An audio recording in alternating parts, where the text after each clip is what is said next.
और खबरों का सिलसिला आगे बढ़ाएंगे। बात करेंगे मुल्क भर में यौम पाकिस्तान आज भरपूर मिली जोश और जज्बे के साथ मनाया जा रहा है। दिन के आगाज पर वफाकी दारुल हुकूमत में 31 और सूबाई दारुल हुकूमतों में 21 तोपों की सलामी दी गई।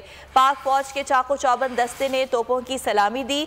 फजा पाकिस्तान जिंदाबाद और नारे तकबीर अल्लाह अकबर के नारों से गूंज उठी। मुल्क की सलामती और सरबलंदी भी की गई।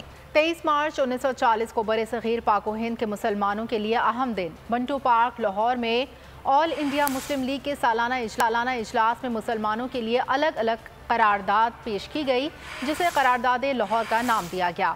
7 साल के अनथक और मुखलिसाना तहरीक के नतीजे में 14 अगस्त 1947 को दुनिया में एक नया मुल्क पाकिस्तान वजूद में आया। और 23 मार्च तजदीद अहद वफा का दिन यौम पाकिस्तान मुल्क भर में आज मिली जोश व जज्बे के साथ मनाया जा रहा है। नमाज फजर के बाद मुमलिकत खुदादाद की सलामती के लिए दुआएं की गईं। मुल्क भर में तमाम सरकारी और निजी इमारतों में कौमी परचम लहराए जा रहे हैं। रवां साल पाक फौज के परेड लश्कर पड़ियाँ की बजाय ऐवान सदर में मुनक्किद होगी। रवायती परेड महदूद पैमाने पर कराने का फैसला किफ़ायत शुआरी पॉलिसी के तहत किया गया और लाहौर में वाहगा बॉर्डर पर परचम उतारने की खुसूसी तकरीब होगी। पाकिस्तान रेंजर्स पंजाब और BSF इंडिया के दरमियान मिठाई और तहाइफ का तबादला भी होगा। सदर मुमलिकत डॉक्टर आरिफ अलवी ने यौम पाकिस्तान के मौके पर कैदियों की सजाओं में 90 रोज़ की कमी की मंजूरी दे दी। 65 साल से ज़ायद उम्र के मर्द कैदी जो अपनी 1/3 कैद काट चुके हैं, 60 साल से ज़ायद उम्र की ख़वातीन कैदी जो 1/3 कैद काट चुकी हैं और 18 साल से कम उम्र अफराद जो अपनी 1/3 सज़ा काट चुके हैं, उन पर सज़ाओं में कमी का इतलाक़ होगा। सज़ाओं में कमी का इतलाक़ कत्ल, जासूसी और रियासत मुखालिफ सरगर्मियों में मुलव्वस कैदियों पर नहीं होगा। इसके अलावा इसका इतलाक़ ज़रा, चोरी, डकैती, अगवा और दहशतगर्दी बे सज़ा याफ्ता मुजरिमों पर भी नहीं होगा। सदर की जानिब से सज़ा में कमी का इतलाक़ माली जराइम और कौमी ख़जाने को नुकसान पहुँचाने वाले मुजरिमों पर भी नहीं होगा। यौम पाकिस्तान के मौके पर सदर और वज़ीर आज़म की कौम को मुबारकबाद। सदर मुमलिकत ने बानियान पाकिस्तान की जिद्दोजहद और कुर्बानियों को खिराज तहसीन पेश किया। डॉक्टर आरिफ अलवी का कहना था कि बहुत सारे चैलेंजेस के बावजूद हमने मुसलसल मेहनत और काबिलियत से शानदार कामयाबियाँ हासिल की। यौम पाकिस्तान के हवाले से वज़ीर आज़म शहबाज शरीफ का कहना था कि पाकिस्तान का क़याम 20वीं सदी का एक मौजज़ा है। पिछले 75 सालों के सफ़र में हमने कुदरती आफात, जंगें और मुख्तलिफ बहरानों का सामना किया। हमें अपनी सफ़ों में इत्तेहाद और अपने आप को कौमी मकसद से आरास्ता करना होगा। कि सुप्रीम कोर्ट के हुक्म को नज़रअंदाज कर दिया गया। इलेक्शन कमीशन ने हुकूमती दबाव के सामने घुटने टेक दिए। पंजाब असम्बली का इंतखाबी शेड्यूल मनसूख कर दिया गया। अब इंतखाबात 8 अक्टूबर को होंगे। नया शेड्यूल जारी कर दिया गया। इलेक्शन कमीशन के जारी करदा नोटिफिकेशन में कहा गया है कि 30 अप्रैल को पंजाब में होने वाले इंतखाबात का शेड्यूल वापस ले लिया है। स्टेक होल्डर्स की ब्रीफिंग और मौजूदा मुल्की और मौशी सिक्योरिटी सूरत हाल के पेश नज़र हुक्मनामा जारी किया। पंजाब इलेक्शन मुलतवी। इलेक्शन कमीशन का इकदाम सुप्रीम कोर्ट को चैलेंज। क्या तौहीन अदालत होगा? इलेक्शन कमीशन ने पंजाब में आम इंतखाबात का शेड्यूल मनसूख कर दिया। अब इंतखाबात 8 अक्टूबर को होंगे। इलेक्शन कमीशन की जानिब से जारी नोटिफिकेशन के मुताबिक IG पंजाब ने अमन व अमान की खराब सूरत हाल से आगाह किया। दहशतगर्दी के वाक़यात का हवाला दिया। बताया कि दहशतगर्दों के खिलाफ ऑपरेशन मुकम्मल होने में 5 माह लगेंगे। नोटिफिकेशन के मुताबिक वजारत दाखिला का कहना है कि सिर्फ फौज और रेंजर्स की तैनाती से ही ये कमी पूरी हो सकती है, लेकिन civil arm forces static duty के लिए दस्तयाब नहीं है। फौज सरहदों, अंदरूनी सिक्योरिटी, अहम तंसीबात के तहफ़्फ़ुज़, गैर मुल्कियों की सिक्योरिटी पर मामूर है। इलेक्शन कमीशन के मुताबिक वजारत दाखिला ने कहा कि सियासी रहनुमा दहशतगर्दों की हिट लिस्ट पर हैं। सियासी रहनुमाओं को इलेक्शन मुहिम में निशाना बनाया जा सकता है। नोटिफिकेशन में बताया गया है वजारत खजाना के मुताबिक मुल्क में माली मुआशी बहरान है। हुकूमत के लिए पंजाब असम्बली इंतखाबात के लिए फंड्स जारी करना मुश्किल होगा। हुकूमत के लिए कौमी असम्बली, सिंध, बलोचिस्तान के इंतखाबात के लिए भी फंड्स जारी करना मुश्किल होगा। इमरान खान ने इलेक्शन कमीशन के पंजाब के इंतखाबात मुलतवी करने को आइन की खिलाफ वर्जी करार दे दिया। चेयरमैन PTI ने ट्वीट में लिखा कि आज सबको वकला बरादरी और अदलिया के साथ खड़ा होना चाहिए।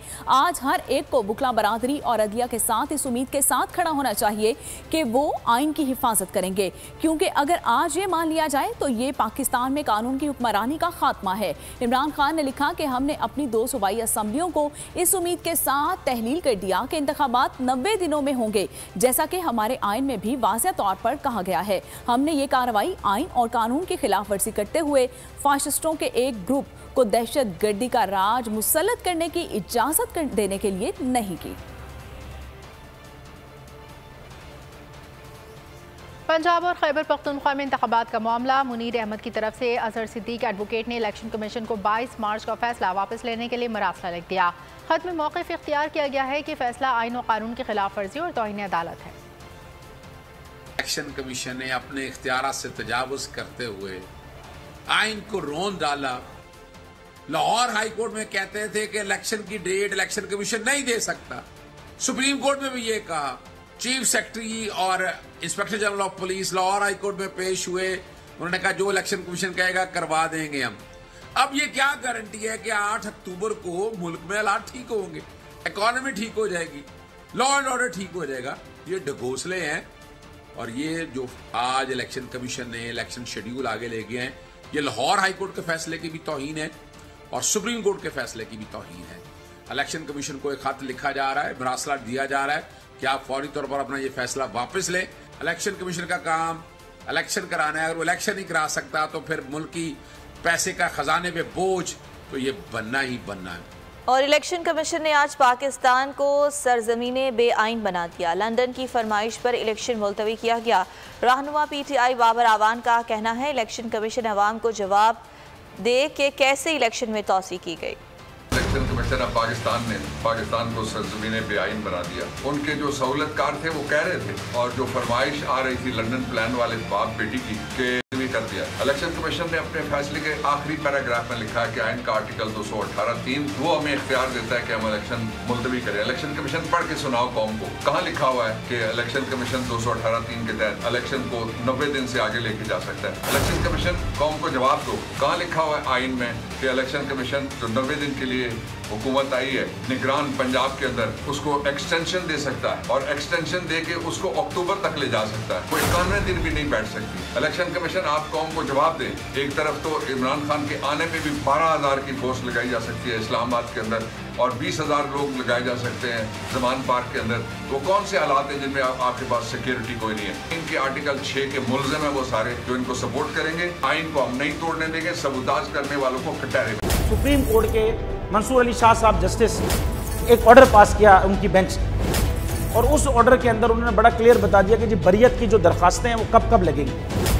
उसमें से एक वजह उन्होंने बताई कि जी जब कोई क्राइम ही ना हुआ हो तो बरी कर दें ताकि अदालतों पे बोझ ना रहे, वो केसेस चलते ना रहे। सुप्रीम कोर्ट ये मिसालें कब बनाएगा? ऐसे लोगों के खिलाफ जो इस तरह की FIR काट रहे हैं, वैसे ऑफिसर्स और ऐसे लोग जो इस तरह के केसेस को जजेस चला रहे हैं। रहमत का महीना आ गया है, बख्शिश का सफीना आ गया। होगी मुलाकात उलमाए दीन से जो देंगे इत्तेहाद बैनुल मसालिकीन का दर्स। जिक्र होगा अंबियाए कराम, रमज़ान की स्पेशल ट्रांसमिशन रमज़ान में।